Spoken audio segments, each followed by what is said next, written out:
ಆತ್ಮೀಯ H 16 news ಅರ್ಥಾತ್ ಸೀತಾರಾಮ್ಗೆ ಸ್ವಾಗತ. ನಾನು ನಿಮ್ಮ ಎಂ.ಐ. ಮಲ್ಲಪ್ಪ ಜೋತ ಅವರು.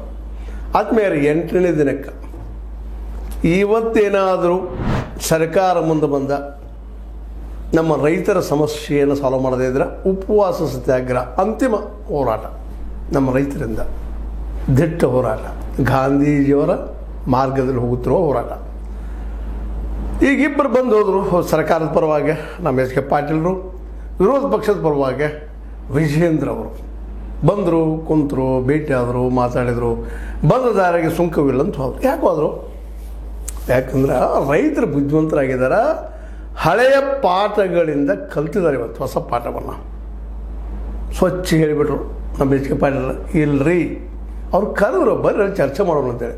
ಅಂದ್ರೆ 4 ಗೋಡೆಗಳ ಮಧ್ಯದಲ್ಲಿ ಸರ್ಕಾರಿ ಅಧಿಕಾರಿಗಳನ್ನು, IAS ಅಧಿಕಾರಿಗಳು ಬುದ್ಧಿವಂತರು, ಸಕ್ಕರೆ ಇಂಡಸ್ಟ್ರಿ ಬುದ್ಧಿವಂತರು ಅವ್ರನ್ನ ಕೂಡಿಸ್ಕೊಂಡು ಇನ್ನೊಂದು 20 ಜನ ರೈತರಲ್ಲ. ಪಾಪ ರೈತರಿಗೆ ಕೆಲವೊಂದಿಷ್ಟು ಆ ಟೆಕ್ನಿಕಲ್ಸ್ ನಾಲೇಜ್ ಇಲ್ಲದಕ್ಕಾಗಿ ಮೋಸ ಮಾಡೋ ಸಾಧ್ಯತೆಗಳು ಭಾಳ ಇರ್ತಾವಲ್ಲ. ರಿಕವರಿ ಇದೊಂದು ದೊಡ್ಡ ಮೋಸ ರೀ. ಇದರಲ್ಲಿ 2 ಮಾತು ಇಲ್ಲ. 9 ರಿಕವರಿ ಇದ್ದಾಗೂ ಲಾಭದಲ್ಲಿತ್ತು. ಇವತ್ತು 10-12 ಕೇಳ್ತಾ ಇದ್ದಾರೆ. ನೆಲದ ಗುಣಧರ್ಮದಿಂದ, ನೀರಿನ ಗುಣಧರ್ಮದಿಂದ, ಖನಿಜತ್ವದಿಂದ ಚೇಂಜ್ ಆಗ್ತಾ ಇರ್ತದೆ. ಆದರೆ 9 ತೆಗೆದುಕೊಂಡು ಲಾಭ ಆಗಿಲ್ಲ ಅಂತಲ್ಲ. ಒಬ್ಬಾದರೂ ಸಕ್ಕರೆ ಫ್ಯಾಕ್ಟ್ರಿ ಮಾಲೀಕರು ಹೇಳಿ 9 ಇಳುವರಿ ಬಂದಾಗ ಲಾಸ್ ಆಗಿದೆ ಅಂತೇಳಿ. ಯಾಕಂತಂದರೆ ಇವತ್ತು ನಮ್ಮ ನಿಮಗೂ ಗೊತ್ತು, ಸೋಮಯ್ಯ ಶುಗರ್ ಫ್ಯಾಕ್ಟ್ರಿ ಬಗ್ಗೆ ಮನೆ ರೆಫರ್ ಮಾಡಿದರು. ಅದು ಲಾಭದಲ್ಲಿದ. ಯಾಕೆ ಲಾಭದಲ್ಲಿದ? ಅಲ್ಲಿ ಆಡಳಿತ ಮಂಡಳಿ ಮತ್ತು ಸೈಂಟಿಫಿಕ್ ಆಗಿ ವರ್ಕ್ ಮಾಡ್ತಿದ್ದಾರೆ, ರೈತರು ಒಳ್ಳೆ ಬೆಲೆ ಕೊಡ್ತಾ ಇದ್ದಾರೆ. ಅದ್ರ ಉಳಿದ ಫ್ಯಾಕ್ಟ್ರಿಗಳಲ್ಲಿ ಯಾಕಿಲ್ಲ? ಸ್ವತಂತ್ರವಾದ ಮೀಡಿಯಾಗೆ ಬೇಕಾಗಿರುವುದು ಸ್ವತಂತ್ರ ಧ್ವನಿ. ಆ ಸ್ವತಂತ್ರ ಧ್ವನಿ ಉಳಿಸಲು ನೀವು ಮಾಡಬೇಕಾದದ್ದು ಇಷ್ಟೇ. ಅದೇನಪ್ಪಾ ಅಂತಂತಂದ್ರೆ, ನಿಮ್ಮ ಕೈಲಾದಷ್ಟು ಸಹಾಯ ಈ ಚಾನಲ್ಗೆ ಮಾಡಿ ಹಾಗೂ ನಿಮ್ಮ ಧ್ವನಿಯನ್ನು ಕಾಪಾಡಿಕೊಳ್ಳಿ. ಇನ್ನೂ ಉಳಿದ ವೈಯಕ್ತಿಕ ಪ್ರೈವೇಟ್ ಖಾಸಗಿ ಸಕ್ಕರೆಗಳು ಲಾಭದಲ್ಲಿದ್ದಾವೆ, ಅದು ಸಹಕಾರಿ ಫೇಲ್ಯೂರ್ ಇದ್ದಾವೆ. ಯಾಕ? ಎಷ್ಟೋ ಕಾರ್ಯಗಳು ಬಂದಾಗಿದ್ದಾವೆ. ಯಾಕೆ? ರೈತರ 9-8 ಇಳುವರಿ ಬಂದಿದ್ದಕ್ಕೆ ಇದು ಯಾವುದೂ ಅಲ್ಲ. ಯಾಕಂದ್ರೆ ಇದನ್ನೆಲ್ಲ ಹೇಳಿ ಮೋಸ ಮಾಡಿ ಪಾಪ ಮುಗ್ಧ ನಮ್ಮ ರೈತರು. ಅದರಲ್ಲೂ ಶಿಕ್ಷಣ ಪೂರ್ಣ ಪ್ರಮಾಣದಲ್ಲಿಲ್ಲ, ಸೈನ್ಸನ್ನು ಸರಿಯಾಗಿ ಓದಿದವರಲ್ಲ. ಇವರೆಲ್ಲ IAS KS ಪಾಸ್ ಆದಂಥವ್ರು. ಅವ್ರನ್ನ ಮುಂದಿಟ್ಟುಕೊಂಡು ಶುಗರ್ ಇಂಡಸ್ಟ್ರಿ ಜ್ಞಾನ ಇದ್ದಂಥವ್ರು. ಅವರು ಜ್ಞಾನ ಎಂಥದ್ದು? ರೈತನಷ್ಟಲ್ಲ, ಯಾವ ರೀತಿಯಾಗಿ ರೈತನ ಮಾತಿಗೆ ಮಾತು ಕೈ ಕೊಟ್ಟು ಓಡಿ ಹೋಗುವಂಥದ್ದು, ಅವ್ರನ್ನ ಫ್ರೆಶರ್ ಮಾಡುವಂಥದ್ದು ರೈತರಿಗೆ. ಕೆಲವೊಂದು ತಿಳಿದೇ ಇದ್ದಾಗ ಪಾಪ ರೈತ ಒಪ್ಕೊಳ್ತಾನೆ. ಅದಕ್ಕಾಗಿ ನೀವು ಅಲ್ಲಿ ಬರ್ರಿ ಮಾತಾಡೋಣ ಅಂತ ಎಚ್ ಕೆ ಪಾಟೀಲ್ ಬುದ್ಧಿವಂತರು ಬಂದರು, ಹೇಳಿದರು.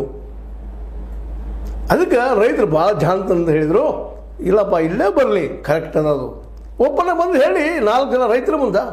ಅವ್ರು ಸರಿದ್ರೆ ಒಪ್ಕೊಳ್ತಾರೆ ರೈತರು. ಯಾಕಂದ್ರೆ ಏನದು ರಿಕವರಿ ಎಲ್ಲರಿಗೂ ಹೊರಗೆ ಬರಬೇಕಾಗಿದ್ದು. ಮತ್ತು ಅದು ಫ್ಯಾಕ್ಟ್ರಿ ಅವರು ಬರ್ತಾರೆ ರಿಕವರಿ ಟೆಸ್ಟ್, ಮತ್ತು ಅದಕ್ಕೆಲ್ಲ ತೂಕ ಆ ಫ್ಯಾಕ್ಟ್ರಿನೂ ಮಾಡ್ಕೊಳ್ತಾರೆ. ಇವ್ರಿಗಿಲ್ಲ, ಡಿಜಿಟಲ್ ನೀವು ಮಾಡ್ತಾ ಇಲ್ಲ. ಸಿದ್ದರಾಮಯ್ಯ 1 ವರ್ಷ ಆಯ್ತು, ಯಾಕೆ ಮಾಡಿದ್ದವರೆಗೆ? ದುಡ್ಡಿನ ಕೊರತೆನ? ಏನದು ಕಾರಣ? ಈ ರೈತರ ಕಬ್ಬಿಣದ ಲಾಭ ಮಾಡ್ಕೊಂಡಿಲ್ವ ಶುಗರ್ ಫ್ಯಾಕ್ಟ್ರಿಗಳು? ಯಾಕೆ ರೀ ತೂಕದಲ್ಲಿ ಹೊಡೆಯೋದು 2 ಟನ್ನು 3 ಟನ್ನು, ಜೊತೆಗೆ ರಿಕವರಿ ಹೆಸರಲ್ಲಿ ಮೋಸ ಮಾಡುವಂಥದ್ದು. ಇವೆರಡೂ ಜನಕ್ಕೆ ಗೊತ್ತಾಗಬೇಕು, ನಮ್ಮದ್ರ ಗೊತ್ತಾಗಬೇಕಾಗಿದೆ. ಚಲೋ ಅಭ್ಯಾಸಗಳು ಸಹಿತ ಅದು ಗೊತ್ತಾಗದಂಥ ಒಂದು ಮೋಸದ ವ್ಯವಹಾರ. ಒಂದು ಕಾಲದಲ್ಲೇ ಸಂಸ್ಕೃತದಿಂದ ನಮ್ಮನ್ನು ಮೋಸ ಮಾಡಿದರು, ನಮ್ಗೆ ವಿದ್ಯೆ ಕೊಡಲಿಲ್ಲ. ಈಗ ಇಂಗ್ಲೀಷ್ನಿಂದ ಮತ್ತೊಂದು ಭಾಷೆಯಿಂದ ಮೋಸ ಮಾಡ್ತಾ ಇದ್ದಾರೆ. ಭಾಷೆ ಸಹಿತ ಮೋಸಕ್ಕೆ ಉಪಯೋಗ ಆಗ್ತಾ ಇದೆ ಈ ದೇಶದಲ್ಲೇ. ಅತ್ಯಂತ ನೋವಿನ ಕೆಲಸ. ಯಾಕಂದ್ರೆ ನಾವು ಶಿಕ್ಷಕರಿಲ್ಲ, ಅಭ್ಯಾಸಕರಿಲ್ಲ, ಸರಿಯಾದ ಜ್ಞಾನ ನಮ್ಮ ರೈತರಲ್ಲಿಲ್ಲ, ಓದಿಲ್ಲ ಅವರಲ್ಲೇ. ಓದಿದ್ರು ಸಹಿತ ಸ್ವಲ್ಪ ಮಟ್ಟಿನ ಸಹಿ ಮಾಡೋದಕ್ಕೂ ಮತ್ತು ಅನೇಕ ರೈತರಿದ್ದಾರೆ ಪಾಪ, ಅವ್ರಿಗೇನು ಗೊತ್ತಾಗುವಂಥದ್ದು. ಯಾಕಂದ್ರೆ 1 ಟನ್ ಕಬ್ಬು ಬೆಳಿಬೇಕಾಗಿದ್ರೆ ಪ್ರತಿ ರೈತಿಗೆ 4,500 ಮೇಲ್ಪಟ್ಟು ಖರ್ಚು ಬರ್ತದೆ. ಅದನ್ನ ಯಾರು ಹೇಳ್ತಾ ಇಲ್ರಿ, ಎಷ್ಟು ಬರ್ತದೆ ರೀ ಖರ್ಚು? ಅದನ್ನ ಕೇಳ್ತಾ ಇಲ್ಲ, ತಮ್ಮದಷ್ಟೇ ಹೇಳ್ತಾರೆ.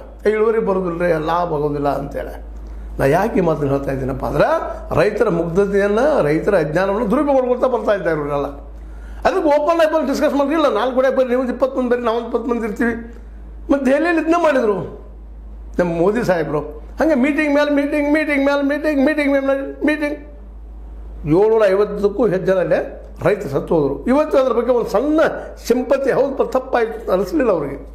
ಯಾಕೋ ರೈತರ ಮನಸ್ಸು ಒಪ್ಪಲಿಲ್ಲ, ಅದಕ್ಕೆ ಹಿಂದೆ ಸರ್ದಂಗೆ ನಾನು ಒಳ್ಳೆ ತಂದಿದ್ದೀನಿ 3 ಕಾರಣಗಳನ್ನು ಒಳ್ಳೆ ಕಾನೂನುಗಳನ್ನು ಹಿಂದೆ ತಗೊಂಡು ಅಂತ ಹೇಳಿ ದೊಡ್ಡ ಉಪಕಾರ ಮಾಡಿದ್ರು. 3 ಕಾನೂನು ಹಿಂದೆ ತಗೊಂಡು ಇಲ್ಲೂ ಹಂಗಾಗ್ಯದ. ಈ ಕಾರಣಕ್ಕಾಗಿ ಇವತ್ತು ರೈತರು ನಮ್ಮ ಎಚ್ ಕೆ ಪಾಟೀಲ್ ಬೆನ್ನ ಹಚ್ಚಿ ಹೋಗೋದನ್ನು ಬಿಟ್ಟು ಇಲ್ಲಿ ಬರ್ರಿ, ಇದೇ ಗುರ್ಲಾಪುರ ಕಾಟಿಗೆ ಬರ್ರಿ ನೀವು ಅಂತೇಳಿ ಉಪವಾಸ ಸತ್ಯಾಗ್ರಹಕ್ಕೆ ಹೆಜ್ಜೆ ಇಟ್ಟರೆ ಗಡುವು ಕೊಟ್ಟಿದ್ದಾರೆ. ನಿಜವಾಗಿಯೂ ಒಳ್ಳೆ ಬುದ್ಧಿವಂತಿಕೆ ಹೆಜ್ಜೆ, ಗಾಂಧೀಜಿ ಹೆಜ್ಜೆ. ಗಾಂಧೀಜಿಯವರು ಇವರು ಬದುಕು ಕಲಿಸಿದ್ರಿ. ಗಾಂಧೀಜಿಯವರು ದೊಡ್ಡ ಓದಿದವರಲ್ಲ, ಅದ್ರ ಬದುಕನ್ನು ಸಮೀಪ ನೋಡಿದವರು. ಇಡೀ ದೇಶವನ್ನು ಒಮ್ಮೆಲ್ಲ ಎರಡಲ್ಲ 3 ಸಲ ಸುತ್ತ ಹಾಕಿದವರು. ಅವರು ಅನುಭವದಿಂದ ಕಲ್ತಿದ್ದವರು, ಇವರು ಅನುಭವದಿಂದ ಕಲ್ತಿದ್ದಾರೆ ರೈತರು. ಇನ್ನೊಂದು ಮಗ್ಗಲದಲ್ಲ, ನಾವು ವಿಜೇಂದ್ರ ಅವರು ನಿಧಾನಕ್ಕೆ ಅಲ್ಲಿ ಜಾಗ ಅಥವಾ ಕಂಬಿ ಕಿತ್ತು ಹೋಗ್ಬಿಟ್ರು. ಮಲಗಿದ್ರು, ಬಂದರು, ತಮ್ಮ ಹುಟ್ಟಹಬ್ಬ ಆಚರಿಸಿದ್ರು, ಏನೋ ಮಾಡೋ ಪ್ರಯತ್ನ ಮಾಡಿದ್ರು. ಅವ್ರಿಗೂ ಒಂದು ನಾಯಕತ್ವ ಅವ್ರ ಪಾರ್ಟಿಯಲ್ಲಿ ಒಂದು ಸ್ವಲ್ಪ ಗೌಣ ಆಗ್ತಾಯಿತ್ತು. ಅದಕ್ಕೆ ನಾನು ಒಬ್ಬ ರೈತ ನಾಯಕತ್ವ ತೋರಿಸ್ಕೊಳ್ಳಾಕು, ಅದು ತಮ್ಮ ಎದುರಾಳಿಗಳನ್ನ ಬದುಕಿ ಸರ್ಸಾಕು ಬಂದರು. ನಿಜವಾಗಿಯೂ ರೈತರ ಜೊತೆ ಮಲಗಿದ್ರು, ಸಂತೋಷ ಪಡುವಂಥ ವಿಷಯ, ಅದನ್ನು ಶ್ಲಾಘನೆ ಮಾಡಿದ್ವಿ ನಾವು. ಆದರೆ ಇವ್ರದ್ದೇ ಆದಂತಹ BJPಯ ಅನೇಕ ನಾಯಕರು ಶುಗರ್ ಫ್ಯಾಕ್ಟ್ರಿ ನಡೆಸ್ತಾ ಇದ್ದಾರೆ.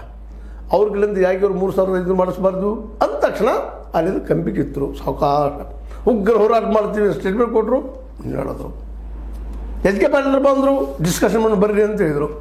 ಇವರಿಬ್ಬರು BJPಯಲ್ಲಿ ಕಾಂಗ್ರೆಸ್ ಇರಲಿ, ಇನ್ನುಳಿದ ಯಾವುದೇ ದೇಶದ ಪಕ್ಷಗಳಿರಲಿ, ರಾಜಕೀಯ ಪಕ್ಷಗಳು ಎಲ್ಲವೂ ಇವರು ಕೇವಲ ಪಾರ್ಟಿ ಫಂಡ್ ಮೇಲೆ ಲಕ್ಷಣ, ಅದ್ರ ಮೇಲೆ ಲಕ್ಷ್ಯ ಇವರಿಗೆ, ರೈತರ ಮೇಲಲ್ಲ. ಇಡೀ ದೇಶದ ಪರಿಸ್ಥಿತಿ ಇದೆ. ದೇಶದಲ್ಲಿಯೇ ರೈತರ ದಿನದ ಆದಾಯ ಎಷ್ಟು ರೀ? ಒಬ್ಬ ರೈತಂದು ಬರೀ 27 ರೂಪಾಯಿ. 27 ರೂಪಾಯಿದು ಪಾರ್ಲಿಮೆಂಟ್ದಲ್ಲಿ ಮಾತಾಡಿದಂಥದ್ದು ನಮ್ಮ ರೈತರು ನೆನ್ಬಿಡ್ಬೇಕಾಗಿದೆ. 27 ರೂಪಾಯಿ ಹೆಂಗೆ ಬದುಕ್ತಾರೆ? ಭೂಮಿ ಹಾಕ್ತಾರೆ, ಭೂಮಿ ಮೇಲೆ ತಮ್ಮ ಬೀಜಗಳು ತಂದು ಹಾಕೊಳ್ತಾರೆ, ಹದ ಮಾಡ್ತಾರೆ, ಗೊಬ್ಬರ ಹಾಕ್ತಾರೆ. ಯಾವ ನಮಗೆ ಗೊಬ್ಬರ ಹಾಕಿಲ್ಲ ಅವ್ರಿಗೂ ಗೊತ್ತಿಲ್ಲ ಪಾಪ. ಅದರಲ್ಲೂ ಈ ಗೊಬ್ಬರಗಳನ್ನ ಮಾರುವಂಥ, ರಾಸಾಯನಿಕ ಗೊಬ್ಬರ ಮಾರುವಂಥವ್ರು ಅನೇಕ ಏನೇನು ರೂಪಗಳನ್ನ ಹೇಳಿ ಅದು ಬೆಸ್ಟ್ ಅದ್ರಿ, ಇದು ಬೆಸ್ಟ್ ಅಂತ 1-2 ಪಟ್ಟು ರೇಟ್ ಹಾಕ್ಕೊಂಡು ದುಡ್ಡು ಹರಿದು ಬಿಟ್ಟಿರ್ತಾರೆ. ಆದ್ಮೇಲೆ ಆಳುಗಳು 3 ಸಲ ಕಸ ತೆಗಿಸ್ಬೇಕಾದ್ರೆ ಒಂದು ಎಕರೆಗೆ ಎಷ್ಟು ಜನ ಬೇಕಾಗ್ತಾರೆ ಕಸ ತೆಗಿಬೇಕಾದ್ರೆ? ಎಂದಾದ್ರೂ ಕಸ ಗೊತ್ತದ? ಇವತ್ತು ಕಸ ತೆಗಿಯೋರು ಎಷ್ಟು ಹೋಗ್ತಾರೆ ಕೂಲಿ, ಅದು ಗೊತ್ತದಲ್ಲ. ಈ ರೇಟ್ ಫಿಕ್ಸ್ ಮಾಡೋರಿಗೆ 2,900 ಭಾರಿ ರೀ ಅಂತ. ಅಲ್ಲ, 2,900 ಅಲ್ರಿ, 4,500 ರೂಪಾಯಿ ಖರ್ಚು ಆಗ್ತದೆ. 1 ಟನ್ ಬೆಳಿಬೇಕಾದ್ರೆ ತೆಗಿರಿ ಬರ್ರಿ, 4,500 ಆಗ್ತದೆ. ಪ್ರತಿ ಟನ್ನಿಗೆ ನಮ್ಮ ರೈತ 1,500-2,000 ರೂಪಾಯಿ ಲಾಸ್ ಮಾಡ್ಕೊಳ್ತಾ ಇದ್ದಾನೆ. ಆದರೂ ಅವ್ನು ಗೊತ್ತಿಲ್ಲ ಪಾಪ, ಮುಗ್ಧ ಜನ. ಈ ದೇಶದಲ್ಲೇ ನಮ್ಮ ಮಾರ್ಕೆಟ್ ಕೊಡ್ತಾ ಇಲ್ಲ ಇವರು, ಉಳಿದ ಬೆಳೆಗಳಿಗೆ ಮಾರ್ಕೆಟ್ ಇಲ್ಲ.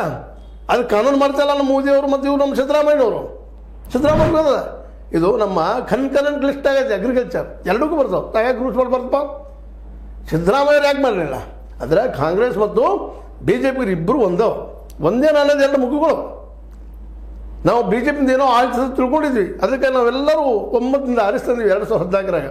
ಆದರೆ ಯಾವ ಮೋದಿಯವರು MS ಸ್ವಾಮಿನಾಥನ್ ಏನು ಆಯೋಗದ ಶಿಫಾರಸದ ಅದನ್ನು ನಾವು ಜಾರಿ ತರ್ತಂತ ಹೇಳಿದವರು ಇವತ್ತು ಅದರಿಂದ ವಿಮುಖರಾಗಿ ದೂರ ಹೋಗಿಬಿಟ್ಟಿದ್ದಾರೆ. ಇದು ಮಾಡಲಿಕ್ಕೆ ಆಗೋದಿಲ್ಲ ಅಂತ ಹೇಳಿಬಿಟ್ಟಿದ್ದಾರೆ. ಯಾಕೆ? ಇವತ್ತು ಅವ್ರು ಉತ್ತರ ಕೊಡಬೇಕಾಗಿದೆ. ಅದು ಇವತ್ತು ಕೇಳುವಂಥ ಪ್ರಸಂಗ ಗುರ್ಲಾಪುರದ ರೈತರಿಗೆ ಬಂದರೆ, ಗುರ್ಲಾಪುರ ರೈತರು ಈ ಒಕ್ಕಟ್ಟಿನ ಹೋರಾಟ ಮಾಡ್ತಾ ಇದ್ದಾರೆ. ಈ ಹೋರಾಟಕ್ಕೆ ಯಾರಾದರೂ ಎಲ್ಲರ ಸಪೋರ್ಟ್ ಅದ. ಆದರೆ ಒಂದು ತಿಳ್ಕೊಬೇಕಿಲ್ಲ, ಯಾವುದೇ ರಾಷ್ಟ್ರೀಯ ಪಕ್ಷ, ರಾಜ್ಯ ಪಕ್ಷ, ಯಾವ ಪಕ್ಷಗಳು ಬಂದರೂ ತಮ್ಮ ಹಿತಾಸಕ್ತಿಯಾಗಿ ಬರ್ತಾ ಇದ್ದಾವೆ ಅನ್ನೋದನ್ನು ಕನ್ಫರ್ಮ್ ಮಾಡ್ಕೋಬೇಕು. ಅದಕ್ಕೇನಪ್ಪ ಪರಿಹಾರ? ಈಗಂದು ಚೆನ್ನಾಗದ. ಒಂದೆದ್ದು ಬಂದಂಥ ಎಚ್ ಕೆ ಪಾಟೀಲ್ ಹೋದರು, ಅಲ್ಲಿ 4 ಗೋಡೆಗಳ ಮಧ್ಯೆ ಬೆಳಪ ಚರ್ಚೆ ಓಪನ್ ಬಂದು ಮಾಡಿ ರಿಕವರಿ ಅಂದ್ರೆ ಏನು ಜನಕ್ಕೆಲ್ಲ ಪ್ರತಿಯೊಬ್ಬ ರೈತರಿಗೆ ಗೊತ್ತಾಗಬೇಕು. ಅದು ರಿಕವರಿ ಬರ್ದು ಯಾವ ಹೇಳೋ ಅದನ್ನು ಕಾರ್ಖಾನೆ ಅದು ಹೇಳಬಾರ್ದು, ರೈತ ಹೇಳಬೇಕು. ಮತ್ತು ರಿಕವರಿ ಮೋಸದು 9 ಬಂದರೂ ಲಾಭದ ಅವ್ರಿಗೆ. 10 ಬೇಕು, 12 ಬೇಕು, 18 ಬೇಕು, 20 ಬೇಕು, ನಾಳೆ 20 ಬೇಡ್ತಾ ಹಿಡಿದು ಕೊಡೋದು. ಅದು ಹಂಗಂದ್ರೆ ಏನು ಗೊತ್ತಾಗಬೇಕು? ನಮ್ಮ ರೈತರಿಗೆ ಗೊತ್ತಾಗಬೇಕು, ಅಲ್ಲಿ ಕೂತಂತ. ಅದಕ್ಕಾಗಿ ಇವತ್ತು ರೈತರವ್ರು ಕರಿತಾ ಇರೋದು ಭಾಳ ಉತ್ತಮದ. ಅದೇ ಕಾಲಕ್ಕೆ ವಿಜೇಂದ್ರ ಅವರು ತಮ್ಮದೇ ಅಂತ ಪಕ್ಷದಿಂದ ಅನೇಕ ಶುಗರ್ ಫ್ಯಾಕ್ಟ್ರಿ ನಡೆಸ್ತಾ ಇದ್ದಾರೆ. ಅವ್ರನ್ನೇ 3,500 ರೂಪಾಯಿ ಹಾಕಿಸ್ಬೇಕು. ಯಾಕೆ ಹಾಕೋದಿಲ್ಲ? ನಾಯಕತ್ವ ಬೇಕು, ಲೀಡರ್ಶಿಪ್ ಬೇಕು, ಮುಖ್ಯಮಂತ್ರಿ ಆಗಿ ಪ್ರಯತ್ನ ಮಾಡಬೇಕು, ತಮ್ಮ ಎದುರಾಗಿ ಹಣ್ಣು ಮಾಡಕ್ಕೆ ಮುಂದೆ ಬರಬೇಕು, ಎಲ್ಲ ಸರಿ ಅದ್ರಿ. ಇದನ್ನು ಮಾಡಲ್ಲ ಅಂದ್ರೆ ಅವ್ರ ಮಾತನ್ನು ಅವರೇ ಕೇಳೋದಲ್ಲ. ಶುಗರ್ ಲಾಬಿಗೆ ಇವರೆಲ್ಲ ಬೆಂಡ್ ಅದಾರ. ಹಾಗಾದ್ರೆ ಇದು ಮುರಿದು ಹೆಂಗೆ? ಅದನ್ನು ಅನೇಕ ಸಲ ನಮ್ಮ ವಾಹಿನಿ ಚರ್ಚೆ ಮಾಡ್ತಾನೆ ಇದ್ದಾರೆ. ಮುಂದೆ ಏನು ಪರಿಹಾರ? ಈಗೇನೋ 3,500 ಕೊಟ್ಟರು ಪರಿಹಾರ ಏನು ಶಾಶ್ವತ? ಯಾಕೆಂದರೆ 3,500 ಕೊಟ್ಟರೆ ನಾಳೆ ಮತ್ತೆ ಗೊಬ್ಬರ ರೇಟ್ ಹೆಚ್ಚು ಮಾಡ್ತಾರೆ, ಗಾಡಿಗಳ ರೇಟ್ ಹೆಚ್ಚು ಮಾಡ್ತಾರೆ, ಟ್ರ್ಯಾಕ್ಟರ್ಗಳ ರೇಟ್ ಹೆಚ್ಚು ಮಾಡ್ತಾರೆ, 1-2 ಎಲ್ಲ ಹೆಚ್ಚು ಮಾಡ್ತಾರೆ. ನಿಜವಾಗಿಯೂ ಕಬ್ಬು ಬೆಳೆಯೋರಿಗಿದ್ಲು, ಕಬ್ಬು ಬೆಳೆಯುವಂಥ ಕೂಲಿ ಹೋಗ್ತಾರಲ್ಲ, ಅವ್ರು ಚೆನ್ನಾಗಿದ್ದಾರೆ. ಇವತ್ತು ಪೇಮೆಂಟ್ ಚೆನ್ನಾಗಿದೆ. ಅವ್ರು ದಿನಕ್ಕೆ ₹1,000 ಕೆಲಸ. ಮುಂಜಾನೆ 8ರಿಂದ ಮಧ್ಯಾಹ್ನ 1 ತನಕ ಅಡ್ಡಿ ಇಲ್ಲ.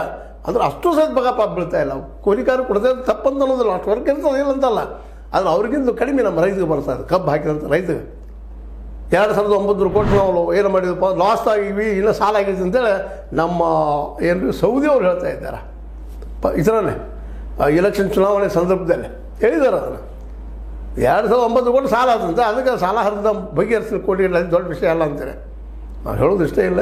ಯಾರೂ ಇರೋರು ಅವರು ಅದೇ ರೀತಿ ನಮ್ಮ ಸತೀಶ್ ಅವರು ಹಾಗೆ ಇರ್ಬೋದು. ಮತ್ತೆಲ್ಲ ಕಾಂಗ್ರೆಸ್ BJP ಎಲ್ಲ ನಾಯಕರು ವಿಶೇಷವಾಗಿ ಶುಗರ್ ಫ್ಯಾಕ್ಟ್ರಿ ಹಾಕೋದ್ರಿಂದ ಆ ಲಾಬಿಗೆ ಬಗ್ತಾ ಇದ್ದಾರೆ. ಮುಖ್ಯಂದ್ರೆ ಅವರಿಂದ ಪಾರ್ಟಿ ಫಂಡ್ ಬರ್ತದೆ, ಪಾಪ ರೈತರಿಂದ ಏನು ಬರೋದು. ಅದಕ್ಕೆ ರೈತರ ಕಬ್ಬಿನ ಬೆಲೆ ಏನದಪ್ಪ ಅಂದ್ರೆ ಸ್ವತಃ ರೈತ ನಿರ್ಧಾರ ಮಾಡುವಂಥದ್ದಾಗಬೇಕು. ಅವು ಎಷ್ಟು ಖರ್ಚು ಮಾಡ್ಯಾನ ಅದ್ರ ಮೇಲೆ ಲಾಭ ಹಾಕಿ ಕೊಡಬೇಕು. ಇದನ್ನೇ ಹೇಳ್ತದೆ MS ಸ್ವಾಮಿನಾಥನ್ ಆಯೋಗ. ಅದನ್ನು ಅಡಾಪ್ಟ್ ಮಾಡಲಿಕ್ಕೆ ತಯಾರಿಲ್ಲ, ಕಾನೂನು ಮಾಡೋಕ್ಕೆ ತಯಾರಿಲ್ಲ. ಹೋಗಲಿಗೆ ಬೆಂಬಲ ಬೆಲೆ ₹1 ಕನಿಷ್ಠ 3,500 ಅದೂ ಇಲ್ಲ. ಹೋಗಲಿ 15,000 ಕೊಡ್ತೀರಿ ಇಲ್ರಿ, ಅದು ಅದೂ ಇಲ್ಲ. ಕಾನೂನದ ಇದು ಈ ದೇಶದ ರೈತರ ದುರಂತ ಪರಿಸ್ಥಿತಿ. ಅದು ಇವತ್ತು ಮತ್ತೆ ಮುಂದುವರಿಸಿದಾರ. ಎಲ್ಲ ಕಡೆ ಬಂದ್ ಆಗ್ತಾಯಿದೆ. ಇವತ್ತಂತೂ ಉಪವಾಸ ಸತ್ಯಾಗ್ರಹ ಬಂದ್, ಕರ್ನಾಟಕ ಬಂದ್ ನಾವು ಹೇಳ್ತೀವಿ ನಾ ಅಂತ ಅನ್ನುವಂಥ ನಿರ್ಧಾರಕ್ಕೆ ಬಂದಿದ್ದಾರೆ ರೈತರು. ಸರಿಯಾದ ನಿರ್ಧಾರದ. ಇಲ್ಲಿ ಯಾವ ಪಕ್ಷನೂ ಬಂದರೂ ತಮ್ಮ ಲಾಭಕ್ಕಾಗಿ ಬರ್ತಾ ಇದ್ದಾರೆ. ಎಲ್ಲ ಪಕ್ಷಗಳ ಅಲ್ಲಿ ನಾಯಕರು ನಾವು ಶುಗರ್ ಫ್ಯಾಕ್ಟ್ರಿಗಳಿಂದ ನಾಯಕರಾಗಿ ಆ ದುಡ್ಡನ್ನು ಲಕ್ಷದ ಹಂಚೆ ಶರೆ ಹಂಚೆ ಆ ಶರೆ ಮತ್ತು ಮಳಿ ತಯಾರು ಮಾಡಿ ಏನು ಮಾಡ್ತಾರೆ, ನಮಗೆ ಶರೆ ಹೇಳ್ತಾರೆ, ನಮಗೆ 500 ಕೊಡ್ತಾರೆ, ಓಟ್ ಮುಗಿತು ಗೆದ್ರು. ಮತ್ತು ಮುಂದಿನ 5 ವರ್ಷ ಮತ್ತು ನೀವು ಬೀದಿ ಮೇಲೆ ಬಿದ್ದು ಹೋಗುವಂಥ ಪ್ರಸಂಗ ಬರ್ತದೆ ಅನ್ನೋದನ್ನು ನಾವೆಲ್ಲ ರೈತರು, ನಮ್ಮೆಲ್ಲ ರೈತರು ಸಹೋದರರು ಇದನ್ನು ನೆನ್ಪಿಡಬೇಕು, ಸಹೋದರಿಯರು ನೆನ್ಪಿಡ್ಬೇಕಾಗಿದೆ. ಒಳ್ಳೆಯ ಹೋರಾಟದ ಮೂಮೆಂಟ್ ಆಗಲಿ, ಇದೊಂದು ಫೈನಲ್ ಬರಲಿ. ಇಲ್ಲಿ ಒಂದು ಗೊತ್ತಾಗ್ತದೆ ಸಿದ್ದು ಅವ್ರ ಜನಪರನೋ ಮೋದಿ ಅವ್ರ ಜನಪರನೋ. ಯಾಕೆ ಒಂದು ವರ್ಷ ಕುಳಿತರು ಸಹಿತ ನಮ್ಮ ಮೋದಿಯವರು ಕೇವಲ ತಮ್ಮ ಕೈಗಿನ ಅಧಿಕಾರ ಅಥವಾ ಮಿನಿಸ್ಟರ್ ಮಾತಾಡೋದು ಬಿಟ್ಟರು ವಿನಃ ತಾವು ಬರಲಿಲ್ಲ. ಕೊನೆಗೂ ಅದು ಇನ್ನು ಎಂಡ್ ಆಗುವುದಿಲ್ಲ ಅಂದಾಗ 700ಕ್ಕೂ ಅಥವಾ 750ಕ್ಕೂ ಹೆಚ್ಚು ರೈತ ಬರೀ ಆದ್ಮೇಲೆ ಈ ಕಾಲೆಗಳು ನಿಂತ್ಕೊಂಡ್ರು. ಈಗ ಸಿದ್ದರಾಮಯ್ಯ ಪರೀಕ್ಷೆ, ಅದಕ್ಕೆ ಹುಕ್ಕೇರಿ ಅವ್ರು ಹೇಳ್ತಾ ಇದ್ದಾರೆ, ನಮ್ಮ ಪ್ರಕಾಶ್ ಹುಕ್ಕೇರಿ ಅವರು, ಇಲ್ಲಪ್ಪ ಮಾರಾಯರ ನೀವು ಅದು ಬರ್ರಿ ಬಂದು ಬಗೆಹರಿಸ್ರಿ ಅದನ್ನು. ನಾವು ಸಕ್ಕರೆ ಮಿಶ್ರಿದಾಗ ಹಿಂದಿನ ಸಹ ಬಂದು 60 ಕೊಟ್ಟಿದ್ವಿ, ಈಗ 3,000 ಎಲ್ಲ ಕೊಡ್ತಾರೆ, ಈಗ ನಾವು 300 ಕೊಡೋನು ಬರ್ರಿ ಮಾತಾಡಿ ಬಗೆಹರಿಸು ಅಂತ ಕರಿತಾ ಇದ್ದಾರೆ ಅವರು, ಪ್ರಕಾಶ್ ಹುಕ್ಕೇರಿ ಅವರು. ಆ ಮಾತಿ ಬೇರೆ ಕೊಟ್ಟು ಬರ್ತಾರೋ ಅವರು ಇನ್ನೊಬ್ಬ ಮೋದಿ ಆಗ್ತಾರೋ. ಯಾಕೆಂದ್ರೆ ನಾನು ಈಗ ಹೇಳ್ತಾ ಇದ್ದೀನಿ, ಕಾಂಗ್ರೆಸ್ ಮತ್ತು BJP ಎರಡೂ ಒಂದೇ ನಾಣ್ಯದ 2 ಮುಖಗಳು. ಏನಂತೀರಿ? ಈ ಹೋರಾಟ ಸರಿ ಅದ, ಮುಂದುವರಿಲಿ ಅಂತ ಹೇಳ್ತಾ, ರಿಕವರಿ ಹಂಗಂದ್ರೆ ಏನು ನಮ್ಗೆ ಗೊತ್ತಾಗ್ರಿ. ಅಲ್ಲಿ ನೀವು ಸಾರ್ವಜನಿಕ ಬಂದು ಮಾತಾಡಲಿಕ್ಕೆ ಕರಿತಾ ಇದ್ದೀರಿ. ನಮ್ಮ SK ಪಾಟೀಲ್ ಮೂಲಕ ಸಿದ್ದರಾಮಯ್ಯರು ಬಂದು ಅದನ್ನು ವಿವರಿಸಿ ನಮ್ಮ ದರ ಹೌದು ಒಂದು ವೇಳೆ ಅವ್ರು ಲಾಸ್ ಆಗ್ತಿದ್ರೆ ನಿಶ್ಚಿತವಾಗಿ ನಮ್ಮ ರೈತರು ಬಿಡ್ತಾರೆ ಅದನ್ನು, ಆದ್ರೆ ಓಪನ್ ಡಿಸ್ಕಷನ್ ಆಗಲ್ಲ ಅಂತ ಹೇಳ್ತಾ, ಇದು ನಿಮ್ಗೆ ಲೈಕ್ ಆಗಿರ್ಬೋದು, ಲೈಕ್ ಮಾಡಿ, ಶೇರ್ ಮಾಡಿ, ಕಮೆಂಟ್ ಮಾಡಿ, ಜೊತೆ ಸಬ್ಸ್ಕ್ರೈಬ್ ನಿಲ್ಲಿಸ್ಬೋದು. 6 ನ್ಯೂಸ್ ಸತ್ಯದ ಕೈಗೊಂಡು ವಂದನೆಗಳು.